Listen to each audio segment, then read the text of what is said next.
Allora, cara mia amici, in che per parlare lombardo in che, quella che in italiano si chiamaria una chicca, sono come si dice in lombardo, può dare un pensaxura. Bon, si trovi a Gerusalemme, sul Monte Oliv, di Remuliv, e sono in un sito particolare, è il convento del Pater Noster, che è una chiesa come ce ne tanti a Gerusalemme, che però ha una roba interessante, perché il portic che le fa tutto con diversione del Pater Noster in di linguaggi del mondo. Per esempio, chi vede l'ilongo, che pensi che la sia una lingua africana, se non vede qualcosa di più vicino a noi, per dire chi dietro di me, ha il coreano, ha il finlandese.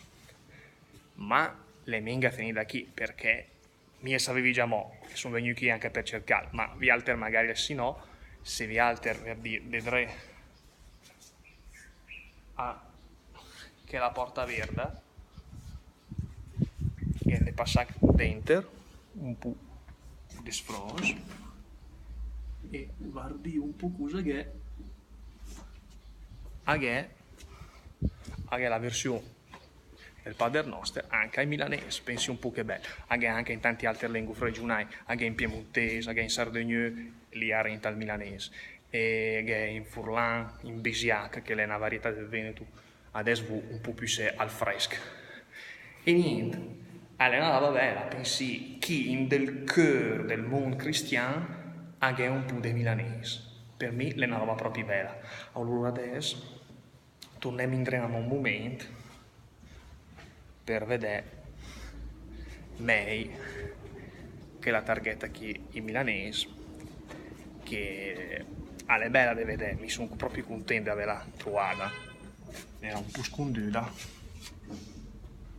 Allora vedi, Pater Noster che te sei in cielo, sia santificato il tuo nome, venga il tuo regno, sia fatta la tua volontà come in cielo anche in terra. Dammi in che il nostro pane ogni dì e rimettumi i nostri debiti come noi gli rimettiamo ai nostri debitori. E tirum noi in tentazione, ma liberum del male. Amen. E niente, con ti parole del Pater Noster, finisci che il video. Ciao e buon gusto a tutti.